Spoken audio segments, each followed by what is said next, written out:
इतक्या मोठ्या प्रमाणात आमच्या लाडक्या बहिणी या ठिकाणी उपस्थित आहेत। आपल्या लक्षात असेल, आम्ही जेव्हा लाडकी बहीण योजना सुरू केली त्यावेळी आमचे विरोधक कोर्टात गेले होते ही योजना बंद करा म्हणून। पण आम्ही कोर्टाला देखील सांगितलं की आमच्या बहिणींना आम्ही मदत करू इच्छितो, तर यांना का बरं या ठिकाणी त्रास होतो, आणि कोर्टानेही आम्हाला परवानगी दिली। आज लाडकी बहीण योजना आपण योग्य प्रकारे चालवतो आहोत। आणि कोणी काही अफवा पसरवली तरी लक्षात ठेवा, काहीही झालं तरी लाडकी बहीण योजना बंद होणार नाही, ती सुरूच राहील। माझ्या बहिणींना ते पैसे मिळतच राहतील। आता आपण प्रयत्न असा सुरू केलेला आहे की आमच्या या बहिणींना एकत्रित करून एक या लाडक्या बहिणींच्या माध्यमातून एक सहकारी संस्था तयार करायची, आणि त्या सहकारी संस्थेच्या माध्यमातून आमच्या बहिणींना त्यांना जे पैसे मिळतात त्याच्यावर आधारित कर्ज द्यायचं, आणि त्यातनं त्यांना उद्योजक म्हणून या ठिकाणी तयार करायचं, बचत गटांना त्या ठिकाणी मदत करायची। मला असं वाटतं की आमच्या मेघनाताईंनी त्याच्यामध्ये खूप आघाडी घेतलेली आहे।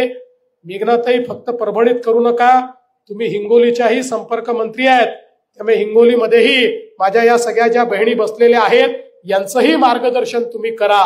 पण हे सांगत असताना मला या गोष्टीचा आनंद आहे की आमच्या देशाचे प्रधानमंत्री माननीय नरेंद्र मोदीजींनी या ठिकाणी लखपती दीदीची योजना आणली। मोदीजींची इच्छा आहे की आमच्या सगळ्या भगिनी या लखपती दीदी झाल्या पाहिजे, म्हणजे वर्षाला दरवर्षी 1 लाख रुपयांपेक्षा जास्त पैसे हे त्यांनी कमवले पाहिजे, तर त्यांना लखपती दीदी आपण म्हणतो। महाराष्ट्रामध्ये आपण निर्णय केला होता की आपल्याला 1 कोटी लखपती दीदी तयार करायच्या आहेत। 25 लाख आपण तयार केल्या। आता यावर्षी पुन्हा 25 लाख लखपती दीदी आपण तयार करणार आहोत, आणि त्याच्यानंतर त्याच्या पुढच्या वर्षी म्हणजे 2026 साली पुन्हा 30 लाख लखपती दीदी आपण तयार करणार आहोत। 1 कोटी माझ्या लाडक्या बहिणींना आम्ही लखपती दीदी केल्याशिवाय थांबणार नाही। त्यांच्या जीवनामध्ये परिवर्तन घडवण्याचं काम हे आपण निश्चितपणे या ठिकाणी करणार आहोत।